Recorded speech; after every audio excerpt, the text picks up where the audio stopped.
देखिए, आज जो ये हमारा प्रेस कॉन्फ्रेंस है, ठाकुरगंज के अंचल में हम लोग बैठे हुए हैं और पत्रकार साथी सभी लोग मौजूद हैं। आज से 2-3 दिन पहले एक ज़मीन मापी को लेकर एक आवेदन दिया जाता है, उनका एनआर कटता है, 6 खेसरा का एनआर कटता है। ये आपके सामने इनका ये है और इसको ये अमीन जो है वो रवि कुमार वर्मा के नाम से है, सरकारी अमीन है। और इसमें जो है 6/2025-26 का अभिलेख संख्या है, ज़मीन नापी का मामला है, बंदर झूला का। इसका होता क्या है कि सबसे पहले उनका नंबर आता है, उनको फ़ोन करता है सरकारी जो अमीन है रवि कुमार वर्मा कि हमसे आकर के मिलो, और इनसे पूछा जाता है कि कितना खेसरा है। वो भी जानता है कि 6 खेसरा का अप्लाई किया है। फिर बाद में बताता है कि आपका 7 खेसरा का, 1 खेसरा इसमें जोड़ा नहीं गया है। 7 खेसरा से इस गरीब आदमी से 14,000 रुपया मांगा जा रहा है।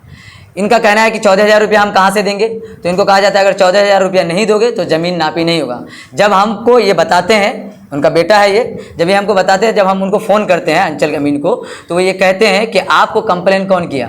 फिर इनको ये धमकाते हैं कि अगर आप जिला परिषद को कंप्लेन किए हैं तो और ज़मीन नापी नहीं होगा।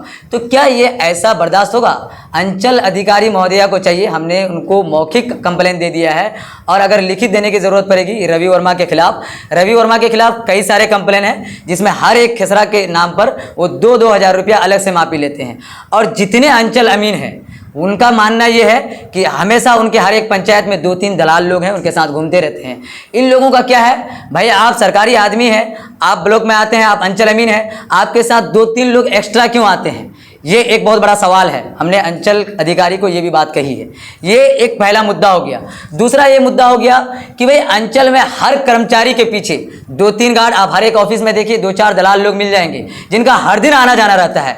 इस सब चीज़ को अब यहाँ के लोग बर्दाश्त नहीं करने वाले होते हैं। क्यों? आए दिन यहाँ पर कंप्लेन होता है कि भाई हमारा मोटेशन नहीं होता है। आप सब लोग बखूबी जानते हैं कि यहाँ जो आज हम प्रेस कॉन्फ्रेंस किए हैं, इसका ये एक जो मेन मोटिव है, इसमें कई सारा मुद्दा है जिसमें परिमार्जन का है कि परिमार्जन आप सब लोग जानते हैं कि कोई ज़मीन में अगर नाम छूट गया या उसके नाम में कुछ गलती हो गया, परिमार्जन है। अब खेसरा छूट गया तो हर एक परिमार्जन पर 1,000-2,000 रुपये का उगाही सब लोग जानते हैं, चाहे पत्रकार साथी हो, जितने नेता लोग हो, ब्लॉक से लेकर एक स्थानीय जनप्रतिनिधि, सब लोग जानते हैं। मोटेशन एक आसान सा मामला जो डायरेक्ट केस है जिसमें कोई लेपापोती नहीं है, उसके मामले में 1500 से 2,000 रुपया जब तक आप नहीं देंगे तो आपके केस को पेंडिंग में रखा जाता है, आरओ के पास रखा जाता है। जब तक आप पैसा नहीं देंगे तब तक वहां से आपको कोई ना कोई ऑब्जेक्शन राइज कर दिया जाता है।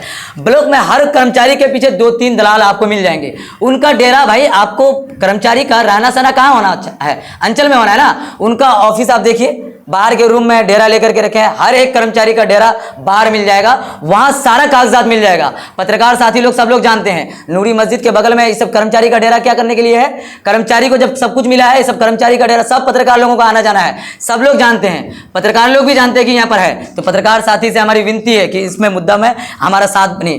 जितना भी अंचल का अमीन है सबके साथ 2-3 दलाल, सबके स्थानीय लोग, इन लोगों को क्या क्या करके रखा जाता है? सबका 15 से 20 हज़ार रुपया उगाही किया जाता है। इसमें जन्म प्रमाण पत्र पर, हर एक जन्म प्रमाण पत्र पर 500 से 1,000 रुपये, 500 से 1,000 रुपये की उगाही होती है आय के नाम पर। आप सब लोग जानते हैं कि सीमांचल में लोगों की आय बहुत कम है। 60,000 से नीचे आप जितने भी लोगों का आय बनाना चाहते हैं विद प्रूफ दीजिए कि भाई 60,000 रुपया हमको बना के दीजिए, तब हमको लोन मिलेगा। लेकिन कर्मचारी उसमें साइन नहीं करते हैं, बोलते हैं कि लिखवा करके लेके आइए, विद प्रूफ दीजिए, तो बोले 1,000 रुपया हमको चाहिए। जब तक 1,000 रुपया नहीं दीजिएगा 60,000 का, बताइए कितने हमारे 23 पंचायत में, एक नगर पंचायत और एक म्यूनिसिपैलिटी को छोड़कर 21 पंचायत में कितने लोगों का 60,000 से नीचे बना है? राशन कार्ड में पीडीएस का मामला, आपको पीडीएस का मामला दिखाते हैं। पत्रकार साथी सब लोग मौजूद हैं यहाँ पर। सबसे पहले हम आपको 2 एविडेंस दिखाना चाहेंगे। देखिए, पीडीएस का मामला है, आधार सीडिंग करने दिया गया था। इसमें 9 लोगों का नाम है। कितने लोगों का नाम है? इसमें और 1 लोगों का नाम जोड़ना था। आधार सीडिंग भी हुआ, लेकिन बाद में इसका नाम छट करके आपको जाकर के सीधा 9 लोगों से आ गया है। आपको सबसे पहले 7 लोगों में आया, देखिए बढ़िया से थोड़ा सा कैमरा को दिखाइएगा, 7 लोग आया। उसके बाद फिर आधार सीडिंग का नाम बोल करके फिर 5 लोग। इसका क्या था कि हर लोगों का एक आदमी के पीछे 500 रुपया लगेगा, वरना नाम कट जाएगा। ये क्या, ये सब धांधली कैसे बर्दाश्त किया जा सकता है?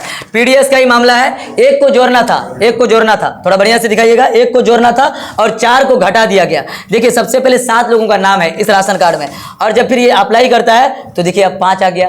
फिर उसके बाद 5 के बाद देखिएगा फिर आपको जाकर के यहाँ पर लास्ट में कितना बचा सर? 3 बचा। महोदय ये सब कैसे बर्दाश्त किया जा सकता है? और ये रवि अमीन द्वारा जो 14,000 रुपये का विथ प्रूफ आदमी खड़ा है, जिनके जो अप्लाई करता है एनआर कटवाता है, इनके पास मांगा जाता है। इनसे भी आप पूछ सकते हैं कि 14,000 रुपया एक गरीब आदमी 27 डिसमिल जमीन मापी करना है, वो कहाँ से देंगे? तो इन सारे चीज़ों को लेकर हमारा प्रेस कॉन्फ्रेंस था। अब अगर आप लोगों को कोई और सवाल है तो पूछ सकते हैं। 14,000 रुपया वो दिए हैं, उसका कुछ प्रूफ है? देखिए 14,000 रुपया जो मांगा गया कि अगर आप 14,000 रुपया उसका कुछ प्रूफ? देखिए हाँ मांगा गया, मेरे पास से तो नहीं, रिकॉर्डिंग नहीं है। जब आदमी आपके सामने है भाई, मौजूद है ना भाई। एक नेता होता है कि चलिए उनका कोई आपसी मसला है, जब एक नेता होता है उसका कोई आपसी मसला है, लेकिन यहाँ पर तो हमको विद प्रूफ जो आदमी है खड़ा है इनके पास मांगा जाता है। ये आपके सामने है। ये 14,000 रुपया सिर्फ इसका नहीं है, रवि अमीन द्वारा पौवाखाली में भी और कई लोगों के पास मांगा गया, और भी लोग आपके पास उनका कंप्लेन दर्ज कराएंगे। तो ये क्या चीज़ें हैं? अंचल अधिकारी के द्वारा चलता है, इसलिए हम बोलेंगे कि आप अंचल अधिकारी महोदया से भी सवाल कीजिए। सबसे ज़्यादा अगर किसी प्रखंड में ज़मीन के नाम पर उगाही है तो वो ठाकुरगंज ब्लॉक है। यहाँ पर बिचौलियों द्वारा ज़मीनों पर कब्जा किया जाता है, और इनको कब्जा करने वाले कब्जाधारी जो लोग हैं वो 2-4 आदमी को सेटिंग करके रखते हैं और उनसे कब्जाधारियों से पैसा अच्छा मोटा रकम वसूला जाता है। तो इसलिए हम आप पत्रकार साथियों से कहना चाहेंगे कि हमारे साथ एक साथ होकर मुखर रूप से आवाज बनिए, वरना ये लोग क्या करेंगे? अच्छा आप जो बोल रहे हैं एक मोटेशन है, देखिए ये मोटेशन है 6951 2023-24 में अप्लाई किया जाता है, 6-23 में अप्लाई किया जाता है, इसको रखा जाता है बिना किसी प्रूफ का, इसको कैंसिल कर दिया जाता है। भाई कोई प्रूफ नहीं कि क्यों आप इसका कैंसिल करते हैं, साक्ष्य नहीं है कुछ भी। 11-24 में रिजेक्ट कर दिया जाता है। मालूम है क्यों? बोलता है कि 10,000 रुपया दोगे तो तुम्हारा काम हो जाएगा, बहुत सारा खेसरा है, इसको दिखा दीजिए। अब तक 3 से 4 कर्मचारी यहाँ पर चेंज हो जाता है, लेकिन आज तक इसका नहीं, 1 साल बाद इसका कैंसिल कर दिया जाता है। अब हम आपको दूसरा दिखाएंगे, ये दूसरा भी वही है। ये 12-23 को आपको 12-2023 में इसका अप्लाई होता है, और 12-2024 में इसका कैंसिल मार दिया जाता है। इसका है 70-54 2023-24 रिजेक्टेड स्टेटस है। आप इसको बिना किसी इसके आधार पर सिर्फ रिजेक्ट कर देते हैं, इससे 3,000 रुपया मांगा जाता है। ये बोलता है कि मेरा डायरेक्ट मोटेशन है तो हम क्यों पैसा देंगे। अच्छा ये बताइए, खरीदगी का 2 साल हुआ, मात्र 30 डिसमिल जमीन, उसका आप काट देते हैं 2650 रुपया। भाई पूरा खाता का आप एक आदमी जो जमीन खरीदा उसके ऊपर आप लगान भर देंगे, कितना है? 2646, लगभग 2650 रुपया। ये आपको हम विद प्रूफ के साथ दिखाए, और भी बहुत सारा। प्रेस कॉन्फ्रेंस का मुख्य उद्देश्य ये है कि अंचल में बहुत तरह के जो है मतलब घूसखोरी मतलब ज़्यादा हो गए हैं, रिश्वतखोरी ज़्यादा हो गए हैं। कोई भी कर्मचारी या अंचल अधिकारी या आरओ कोई भी बगैर पैसा का कोई भी कार्य नहीं कर रहा है।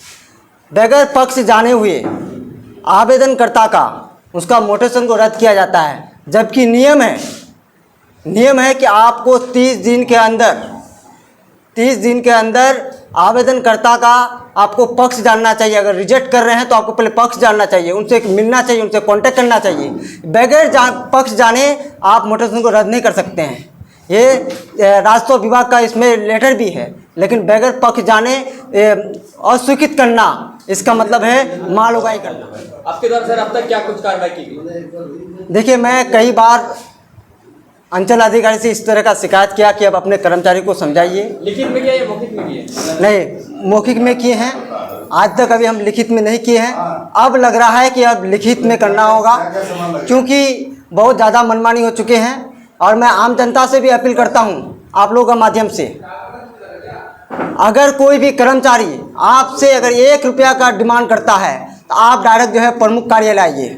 यहाँ पर जो है सीधे अंचल अधिकारी जो महोदया है उनसे हम लोग मिलेंगे, किस कारण पैसा मांगते हैं, हम लोग उसका कारण जानना चाहेंगे। ये हुआ, हम लोग का घर बार तुरा हुआ है, ठीक है, और हम लोग एनआर काटने के लिए 10-12 चक्कर लगा दिया हूँ। तो एनआर जो काटा है तो फिर उसके बाद जो क्या हुआ, सरकारी द्वारा अमीन गया हमारा उधर, नोटिस दिया। पहले नोटिस देने के बाद फिर हम लोग को क्या बोला कि अमीन का नंबर है, सरकारी अमीन का नंबर है, नंबर दिया हमारे को। नंबर जो लगाया तो बोल रहा है हमारे को 3-4 बजे आके मिलो। 5 बजे आके मिला उसी दिन, परसों का रोज जो मिला था।